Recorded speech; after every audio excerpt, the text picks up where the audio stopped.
ऐसे में वसुधा जो कि जाएगी कहाँ, ठीक है। और यहाँ पे एक जो कि चीज़ है जो कि मेन यहाँ पे सीरियल जो कि थोड़ा एक अलग मोड़ ले लेता है दोस्तों। तो यहाँ पे वसुधा जो कि जहाँ भी गई है, ठीक है, लौट के जल्दी आएगी, क्योंकि ये सीरियल की शान है।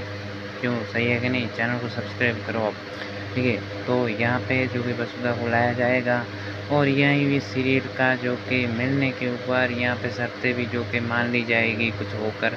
पर यहाँ पे लगता है लोगों को कि ये सीरियल जो कि एंड आ जाएगा, तो बिल्कुल भी ऐसा नहीं है। सीरियल में एंड अभी जल्दी नहीं आने वाला है दोस्तों, इसमें कुछ नया ट्विस्ट आ जाएगा। हम सोच रहे हैं कि ये कहानी यहीं पे ख़त्म हो जाएगी, तो नहीं, ये कहानी यहीं से और शुरू होगी, नया कुछ ड्रामा होगा, कुछ अलग ही हंगामा होगा। इतना आसानी से नहीं, नहीं, नहीं, समझे कि नहीं? तो ट्विस्ट आगे बहुत आने वाला है, ठीक है। तो इस सीरियल को छोड़ के जाना मत मेरे हिसाब से। मैं किसी का प्रमोशन नहीं कर रहा हूँ यहाँ पे, मैं अपनी बता रहा हूँ।